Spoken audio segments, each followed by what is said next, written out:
Wonderful session. When I was going through the agenda, I was waiting for this session because the name itself is so interesting. Nurturing brilliance, unveiling the recipe for an exponential learning environment. The line added next is fireside chat with a cooperative twist. I'm looking forward for this session. I'm sure everybody is looking forward. So may I call upon stage the moderator for this session, Dr. Arunabh Singh, Director, Nehru World, Ghaziabad. So this is just, to encourage all the panelists who are going to be on the panel with Arunabh. So Azaleeya Huii, who has been the moderator for both the days. Azaleeya, I would request you to be on the stage. Who is ECA Territory Head for PCMC. And Farzana Dohadwalla, the Vice President of ECA and APER and Crimson Education. I request them. Also, I would like to invite Shilpa Tayal, who is a co-founder and head of Early Years Learning at Prakriti, a school known for compassionate learning environment and alternate methods in teaching. Shilpa holds a Master in Finance and CFA degree and has worked in the World Bank but discovered a passion for education. I request Shilpa Tayal to join the panel. Arunabh, all yours now. I'm looking forward for the roasting. Thank you very much.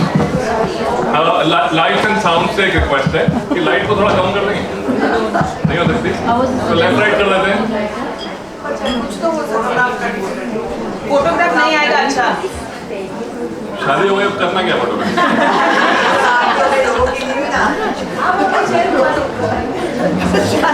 Take your chairs behind. It's not that bad. Take your chairs behind. Go behind. Yeah. That's what we did. All right. Okay. Coffee's on table. Great. As has been shared already, I am not here to moderate but to roast. So I had shared this with Farzana yesterday that this is what I plan to do. So Farzana said, no, roasting is not allowed. And I said, well, to that I said, so is it murder. So he will roast us, we will toast him. Very interesting. It will be a fireside, it will be a real fireside chat. Huh? Let's hope so. We'll see who is breathing at the end of this session. So we have the butter on it. So on every table there are a couple of these papers that have just arrived. They have a few questions. Okay, there's a paper like that. There are a few questions there. Yeah, every table can find it.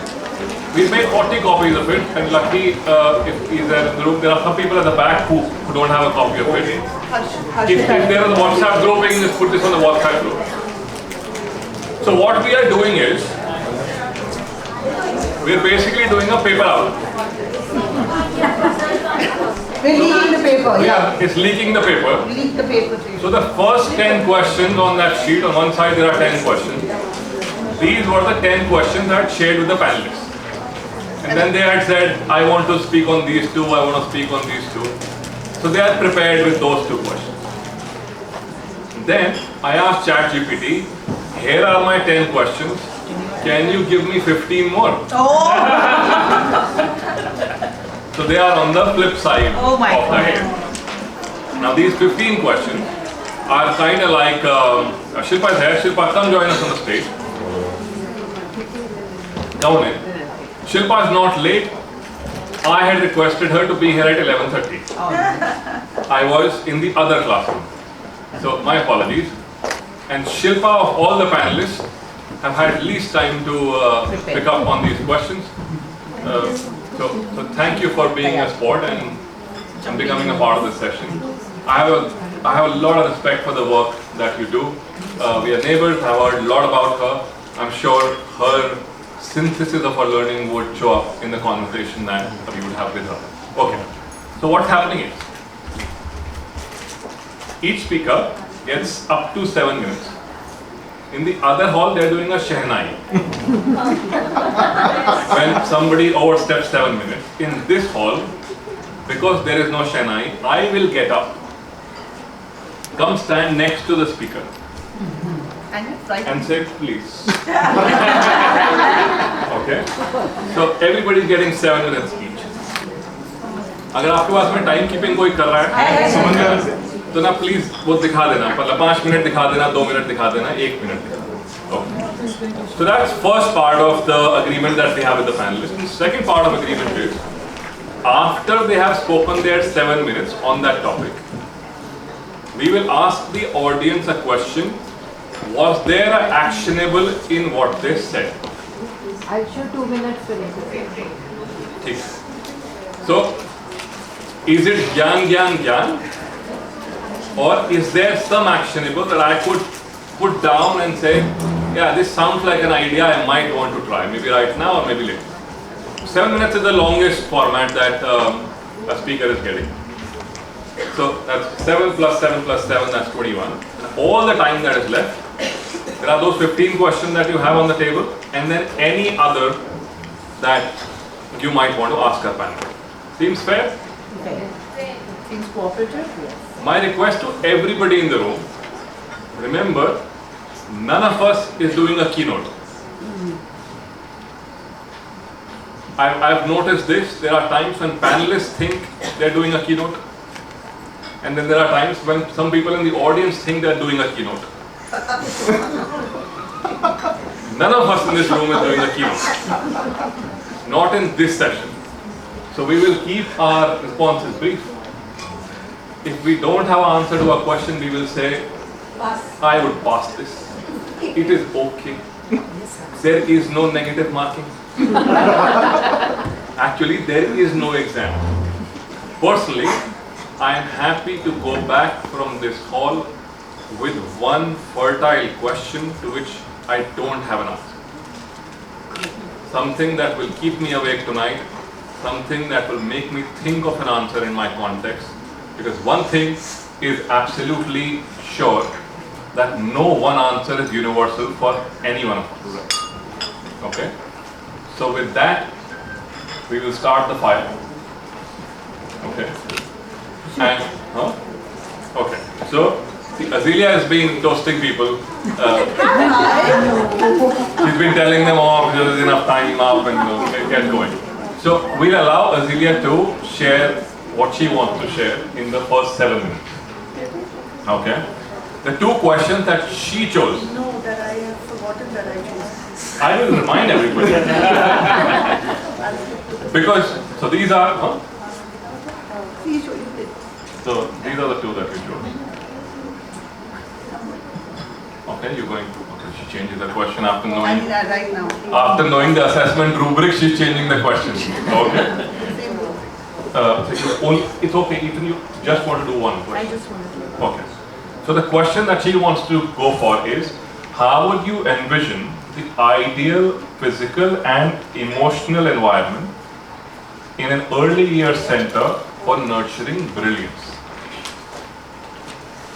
Your task, should you choose to accept it, is to be aware of what she's saying, because after her 7 minutes finish, you have to tell her if what she said had actionables or not.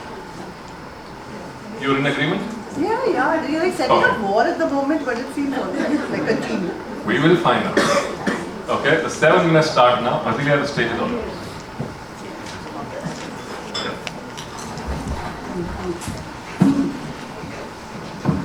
So frankly, this is not a part of my first 7 minutes.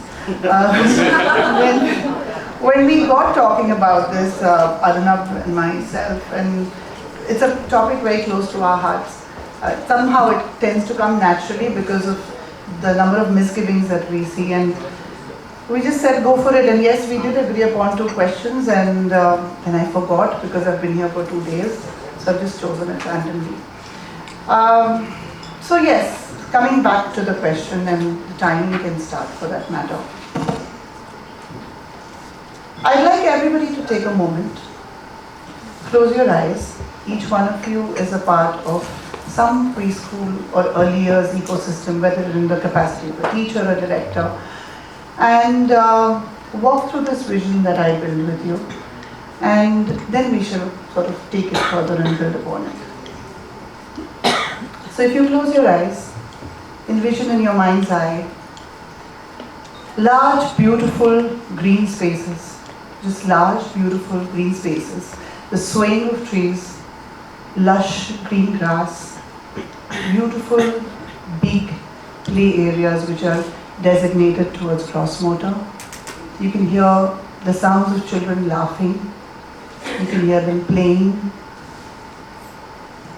You cannot hear the traffic. It's a good, happy din of just children, laughter and giggles. And as you walk through this large green grass and a pathway that leads to a beautifully set school, it's made out of natural elements. You can choose yours.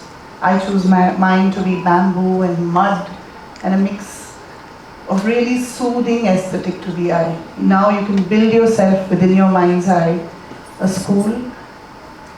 Either it is rectangular or it is an arch school. Build your architecture in front of your eyes as you do so. Think of what that school would look like as you enter. What does the door look like to you? As you enter the school, you see a soothing reception area, large, where parents can sit, they can wait. There's a nice smiling face greeting the children, greeting everybody who walks through those corridors. And then as you walk through the gate that leads inside the school to the main classrooms, you walk through and you see large set doors or archways that come through. And as you peep into one of the classrooms through one of the looking windows that you have, you see children seated on the ground. The floor is made out of natural red oxide. The chalkboard does not exist. The boards that you see on the wall with the ABCs and the numbers, they do not exist. But what does exist is lovely wall hangings. You see wooden puppets put up on the wall. You see textures where children can touch and feel right about 3 feet up from the hand. And as they touch and feel and walk around the classroom, they can feel different textures, whether it's wood, it's sandpaper, it's soft fur. And there comes a mirror and a child looks at itself. And there round in one of those corners there's a provocation set up for maybe a kitchen set. But that kitchen set is made out of brass. It isn't made of plastic. And you can hear and feel children playing with it. You can hear them. Your eyes are closed. And as they sit on the floor, some of them are into an art provocation. And they're splashing color. They're playing with art. Now as you come out through that corridor, you move into another learning, into another experience center. And that is a huge sensorial room. And children are excited to explore art, to explore mud as they squish away. They're building little clay pots. They're splashing around with color. You can hear their squeals. There's a lovely counter at the end of the room where children can wash their hands. And you are amazed to see the amount of art the teacher has pasted across this entire room. And as you walk further down, you can see that through the looking window, there is a beautiful indoor playing square where children are bouncing, playing. It's a toddler's gym. They're not able to fall down. They feel fine, they feel safe. Adjacent to that is their eating areas. And you look around and you see, oh my God, there are again no tables and chairs. Children are sitting on the floor. They're being taught how to sit straight, crisscross, and being served their meals. There are adults who are serving them, and they're eating in a tidy way because they're watching other peers do so. a clean wash area, and again they can escape out into their playgrounds. As they come out, they can feel the wind in their faces and enjoy the little play that they have. So for me, as you all gently open your eyes now, the idea of a beautiful school is filled with natural elements. It is filled with beautiful, playful areas, well-lit classrooms with pleasant visuals. In fact, well-lit areas with slightly neutral colors, not excessive colors. Lovely trees and kattas where children can hop on and sit and chit-chat with each other.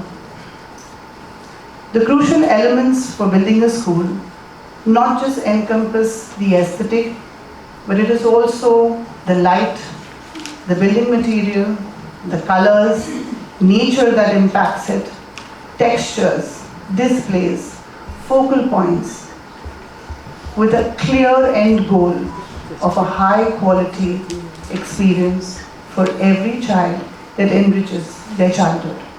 Thank you. You know, what she's just done is what I often saw girls in my class doing. Before the exam, they'd be like, oh, मैंने तो कुछ पढ़ाई नहीं करी, मैंने तो कुछ पढ़ाई नहीं करी, और फिर सॉल्व.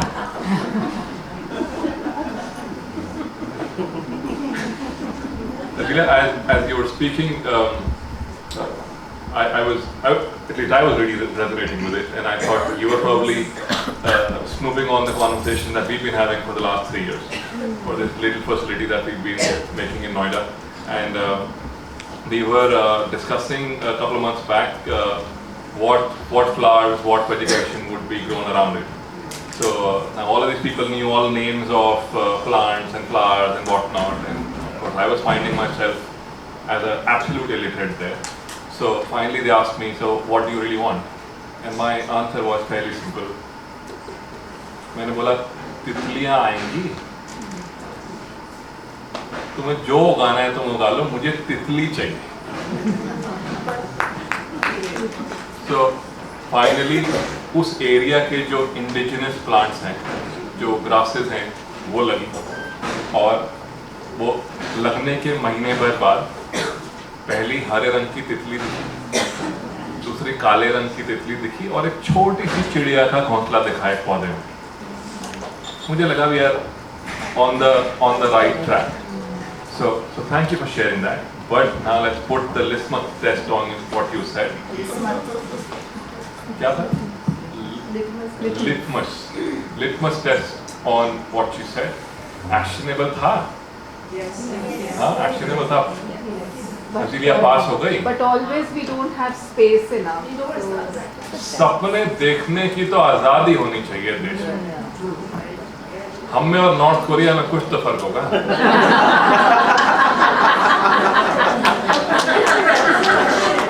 और किसी के लिए इसमें से कुछ पॉसिबिलिटी है, किसी के लिए कुछ और पॉसिबिलिटी है.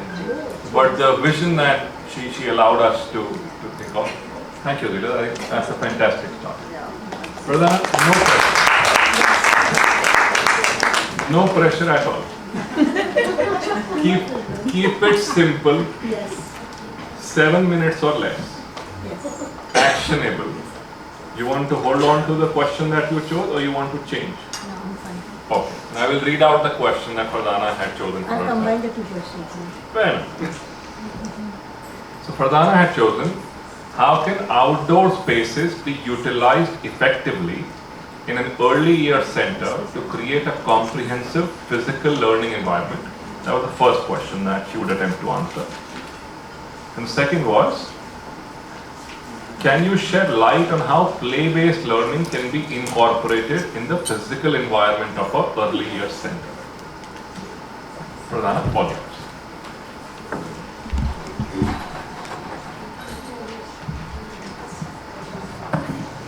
So first of all, thank you to Azaleeya because she set the tone for me to talk about the outdoor spaces.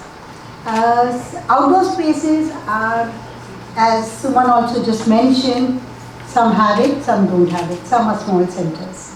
What I would suggest is, even if you have a small little balcony, or if you don't even have an open garden space, you could use these ideas where, especially for the natural elements that I'm talking about. So you could take your children out, outdoor spaces, and let them go on a nature walk, touch the leaves, smell the flowers, look at the different colors in the environment, the shapes of the different leaves, and again, that's a teachable moment. And what is that? You can't pluck leaves and flowers. The leaf which is fallen on the floor is the one we are going to use, and we are going to talk about it. If you do not have this type of luxury of a garden or even a small space, I would suggest you bring in two or three pots and do this activity of walk around the pots, which would be your nature walk. Even if that is not possible, I suggest send a sweet note home and ask your parents to take them on a nature walk, and then you could discuss it in class later. So you have a nature walk. After that, I would talk about sensory experiences. Now, what are these sensory experiences? So what we have done in our school, very simple. We've taken 4 bamboos, we've tied them on 4 sides with sutli, and we asked all our teachers, any pots, pans which you are not using, with a nice handle, bring them to school. So we created a little musical frame which we put out in our garden. That little space we have, and we used a dandiya stick, and our children created music with that. So they learned rhythm, they learned music, and they were very happy in that space. If that is not possible for you, you can use little plastic, not plastic, which is not eco-friendly, but we could use some sort of tins, and we put rajma beans, we put moti, and you could use it as shakers and create your music outdoor. Again, outdoor, because it's an open environment, and it's not, when different children are making different sounds, it doesn't affect. We also have wind chimes in school, and that soft music is very soothing, and it's also a different thing, and we tell the children, that's the music you're hearing, what's the music you're creating. We also do something called exploration and investigation in the outdoor spaces. You know, people always, again, because I brought the IB into the country, we think inquiry learning is a forte only of international schools. I disagree. For me, every school, every teacher sitting in this room can do it. And for example, let's take this outdoor learning of the plants. Let's give our children little magnifying glasses. Let them go and explore outdoor, and let them see the veins in the leaves, the shapes of the leaves. They can also go bug hunting. At least in Mumbai, where it rains very heavily, we get a lot of earthworms in our gardens. So they could enjoy things like that. In one part of the outdoor spaces, you could create something like creative and imaginative play. Again, no cost. Bring old shoe boxes, cardboards, whatever toys have come into school, use that, and our children create lovely things. They create small forts, they create homes, they create different things, and they enjoy that play. Now the role of the teacher is very important here, because the teacher is the facilitator. She needs to use language and literacy in this outdoor play. How? Is when they are doing this enactment and role play, she's talking, oh, so you're a king or you're a prince.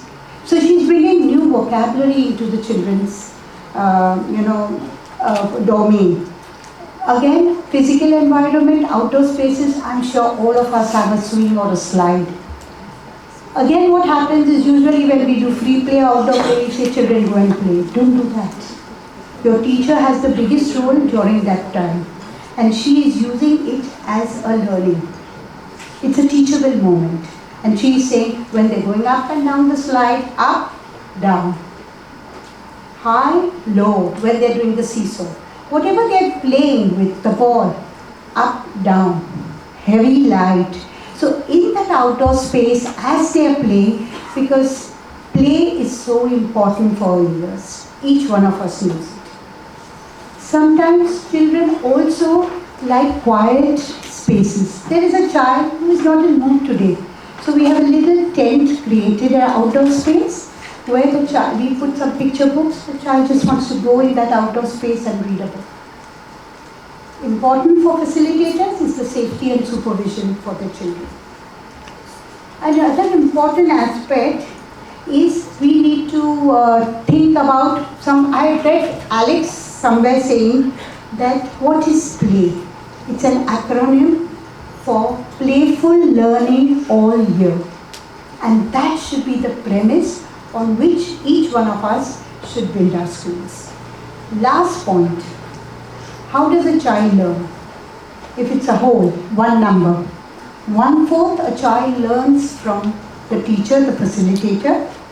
1/4 from his friends, the social play that he is doing with his friends. 1/4 solitary play, which I am doing on my own and I try to understand. And 1/4 time is the big teacher. So again, your play friends, what you give in nursery and what you would give in a senior KG or grade 1, it has to move with the age and the potential of the child. So let's nurture brilliance through play. Thank you.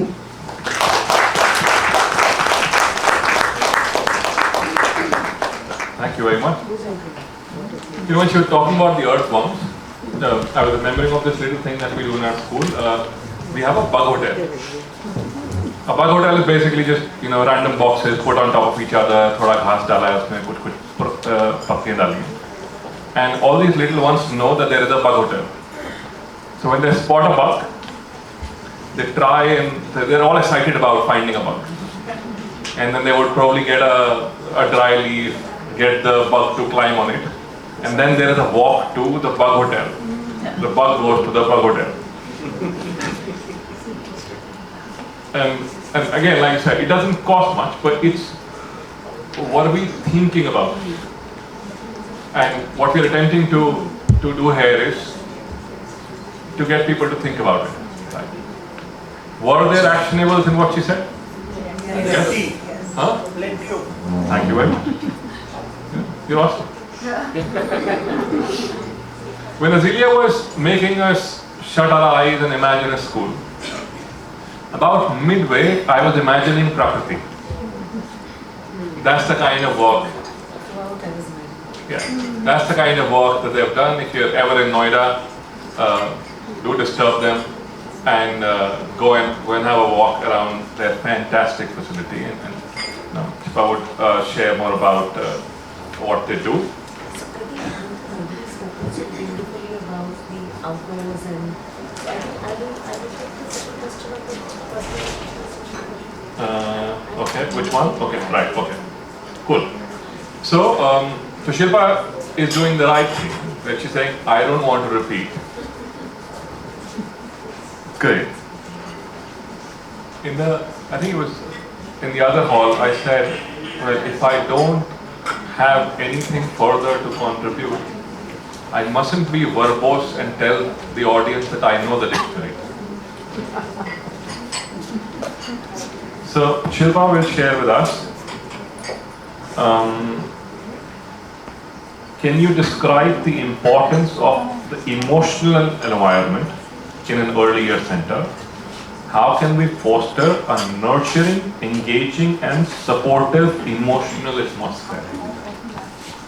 Shilpa, 7 minutes are yours. So I have as you already heard, a lovely sounding voice this morning. So I think I'm extremely thankful here that there is a time limit of 7 minutes, and I would love to finish way before that and not elongate the torture for anybody. So when we talk about an emotionally nurturing environment, we know that for children in the early years, their physical development happens fastest. Even if we don't do much, the physical, the gross motor development, and after that the fine motor development comes very quickly, comes on its own. By giving them further exposure to these through spaces we can further improve that. We also know that after the age of 18 to 24 months, the social growth starts to come in. Children start to understand the world around them. Language and cognition is growing very quickly from day one, at 6 months, 1 year, 18 months. But what grows the slowest in the first 5 years, 6 years is the emotional development, the personal development. That is what needs maximum nurturance, it needs maximum scaffolding from the adults and from the environment. So how can a school provide that?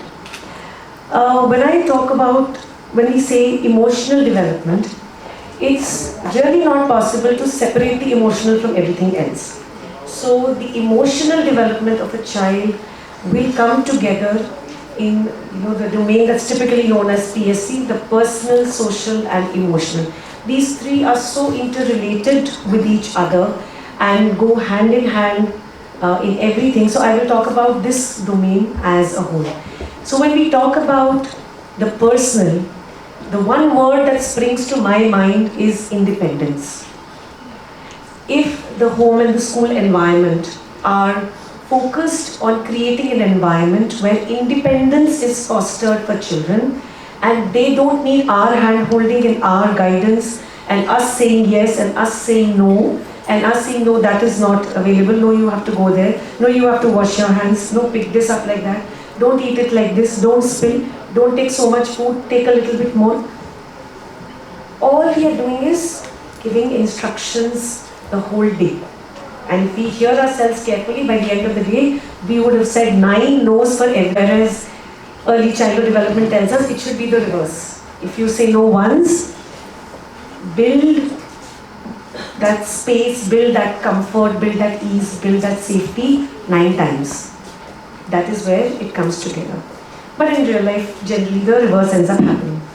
So if there is an environment, if the school program through the day focuses on building the skills, the prerequisite skills that are needed for independence, so that when the children have to do that, they have learned the skill. So I'll give you an example. I'm talking about 5-year-olds. We start with a swimming program in grade 1 at Prakriti. We have our own pool. So the biggest challenge that comes with that is the undressing of the wet swimsuits, right? Everything else is easy. They've learned in preschool how to wear their own clothes, how to take off their own clothes. But taking off a wet swimsuit is the toughest. So we broke that down into its subsets. And we said, what is the skill needed at each stage? And then we did 2 weeks of dry runs. So for example, breaking the skill down, and we said the toughest thing is to be able to pull that down. So the skill of gathering came out as the core skill. And this is a group of teachers that are doing this. This is not someone sitting and devising a curriculum separately. So the teachers are going through this process, breaking it down into skills and then saying, okay, so then let's start building up the gathering skill first only with hands and see how it is done. And we put the vocabulary together so that when we are saying gathering, when we are saying pulling, pushing, the children know what is it that we are talking about. And then we do it on our own bodies. We do it with dry first, then we do it with wet clothes.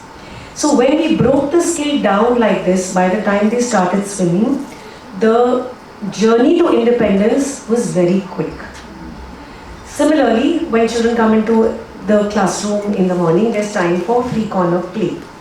Now, there would be some corners that, if there are 15 or 17 children in a group, 8 or 9 of them would want to go there, 2 will go here, 3 will go there, and the 4th corner will be empty. So the teacher, immediately becomes teacher-centric. The teacher will now reallocate the children. And what happened to the children's choice and, what happened to not giving instructions at that time? So we devised a system of tickets. So there are tickets for each corner. There is a limited number of tickets. The color coding is put up on the wall.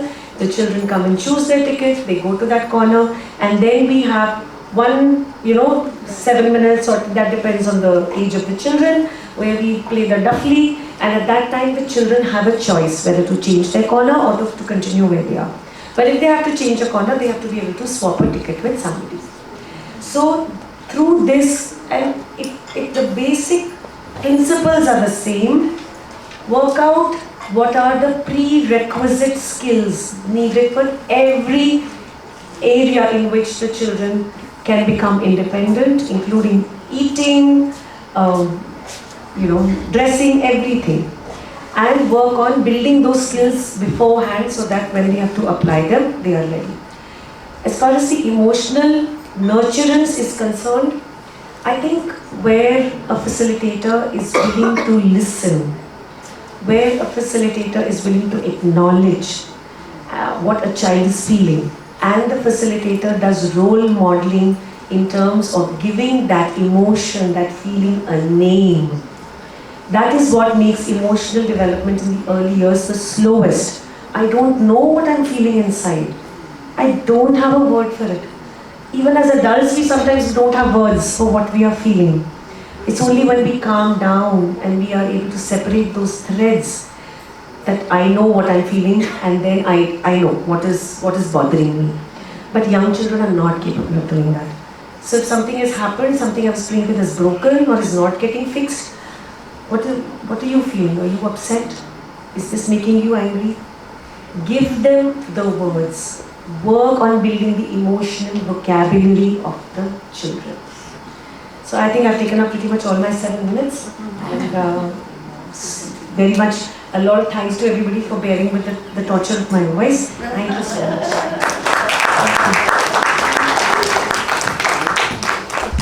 When you were talking about the 9 no's and 1 yes, a very old memory came back to me. There were these parents who wanted to transfer their child to our school in the middle of the session. And whenever that happens, you want to ask the parent, what's happened, why do you want to transfer in the middle of the session? And this father said, I want to transfer my child because of the name of the teacher according to my child. What? How is the teacher's name of any significance where the child says? So the father said, when I asked my child what the name of the teacher was, the child replied, her name is Don't Do Ma'am. Don't Do Ma'am. And upon further exploration of the topic, the child said, well, that's what she says. Don't do. When you talked about the 9 out of 10, it reminded me of Don't Do Ma'am. Now, none of us want to be the Don't Do Ma'am. Another memory that came fleeting to my brain as I was listening to your speech on emotional intelligence was 10 years back. I was in this classroom. It was KG classroom, 4-year-olds, and this one child was unhappy and he started to cry. I was perhaps in my first or second year of being a teacher, so I went close to the child, sat next to him, and I tried to settle him, and I said, you know what, don't cry, ma'am loves children who are happy. And this child corrects me and says, no, ma'am loves children who cry. No? It didn't make sense to me at that time. But in a very short while, the teacher realized that this child was unhappy. So she came to the child, hugged him, settled him. He got the attention that he was craving for. And of course, he got busy. He didn't look back at me after that because I was this outsider in this classroom who he had just shared a beautiful insight that 4-year-old brain was perceiving that attention as teacher loves you when you cry, not when you are happy. And that little one had given me a very important learning lesson for early years. You want to add to that? Yes, sir. Are you Don't Do Ma'am? Don't do ma'am. Go ahead. Sir, I'm just adding this thing. Children, a child said, ma'am is saying, ma'am loves that children who is crying. But in my class, whenever I face this problem, problem ही कह सकते हैं, when I face this case, so बच्चा रो रहा है, and he is not able to explain what the problem exactly he or she has. So the other one is saying, "Ma'am, इसका eraser गुम हो गया." I say, okay, first of all, stop crying, give me a big smile, and then we will find the solution. If you will cry, I will not find the solution. So give me a big smile then अब उसके बाद क्या हुआ कि बच्चों ने रोना बंद कर दिया and smile देके वो अपनी problem का solution निकला. That's awesome. My wife has been telling me this for 15 years.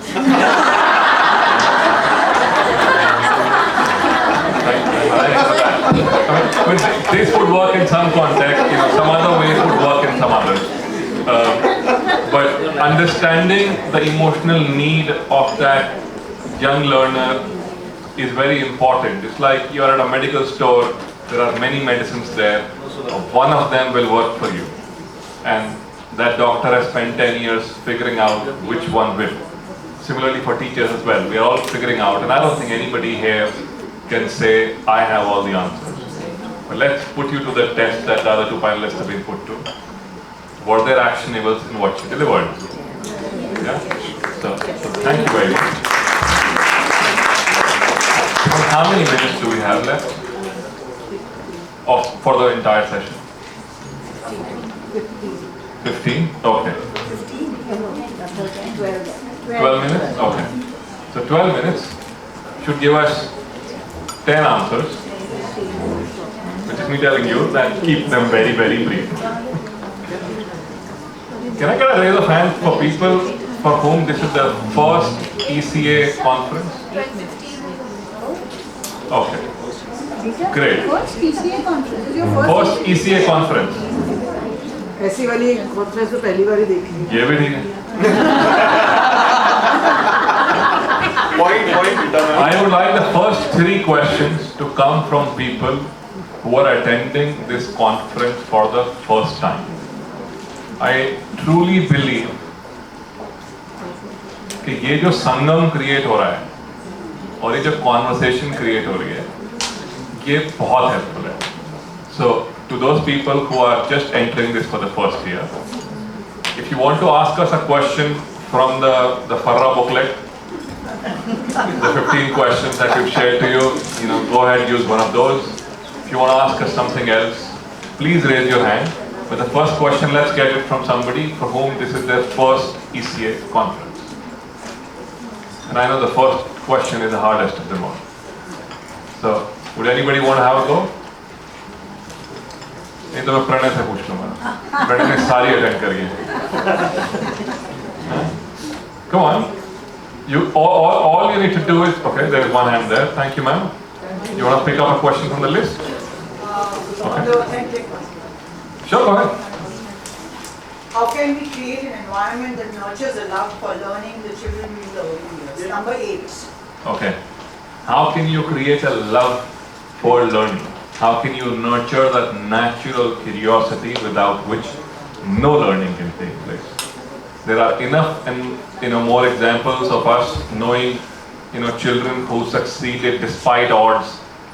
They studied at a railway platform, succeeded in life, studied in the street life, succeeded in life. They had that love for learning and then they did not need anything else. What are things we can do in the foundation stage of our learning to create that learner who loves learning? Who wants to have a go?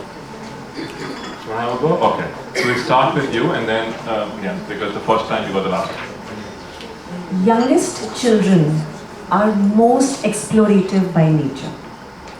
The youngest children are the most concrete learners. They need things to do with their hands.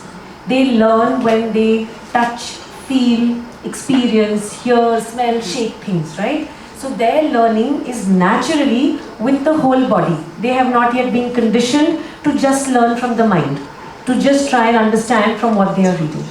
So if the environment of the classroom, if the walls of the school, the corridor, the outdoors are such that there are interactive materials that are available for children at their level to go, touch, feel, like the pots and pans wall that was talked about. Tactile sensorial surfaces to walk on. Things to explore, tinker with, figure out. Interactive games. One word that I'm sure every teacher here has heard about, a print-rich environment. But print-rich environment does not only mean posters and poems and things stuck on the wall. If there's a basket that has, depending on where your children are, that has letters, that has words, that has, matras or whatever, and the children have this space stuck with Velcro. So the teacher's job in making sure how can the child create something independently again with this. That is what facilitates a love for learning, because that is the natural learning style of, especially of young children. They are very explorative by nature. And then we tutor them out of it. Ken Robinson said in one of his speeches, when a child starts education, we are concerned with the full body experience of the child.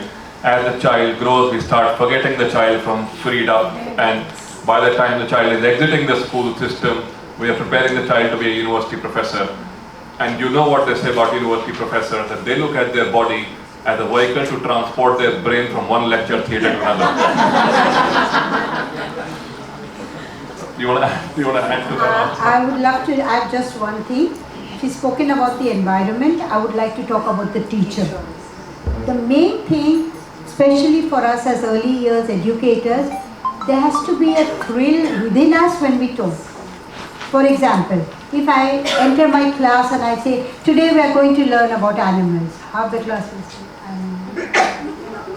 But if I enter my class with maybe a toy plane or something, children, we are going on an adventure and we are going to Africa. And what are we going to see there? Lots of animals. The enthusiasm and that love for learning will automatically come. So teachers, be drama queens, please, because they love that. Or kings. I had forgotten to register my protest. Do you know how many times the NCF for Foundation stage talks about father? That 360 pages document, how many times the word father comes?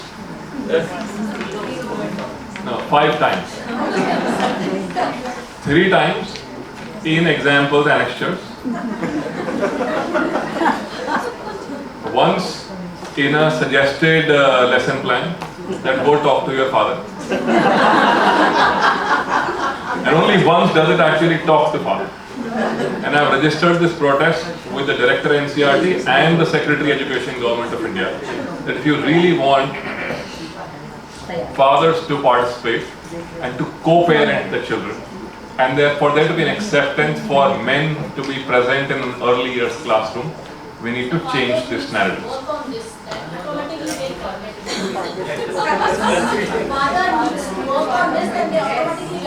Madam देखिए, कुछ लोग history में एकलव्य रह रहे हैं जो classroom के बाहर से भी सीख लें।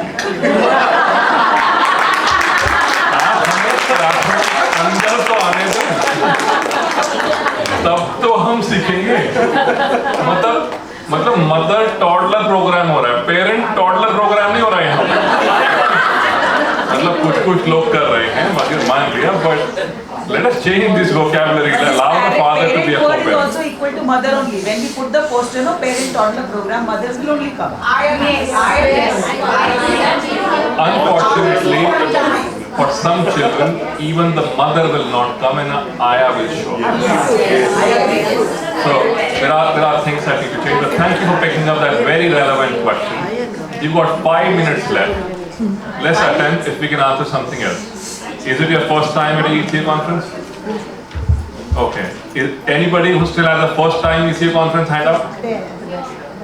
Okay, that came in a bit later. Are you first time ECA conference? You also have the mic. So we'll go to her, then to you, and then to the lady at the back if we still have time. Go ahead, ma'am. Well, sir, this question is not teacher's voice. It is not from the Barra.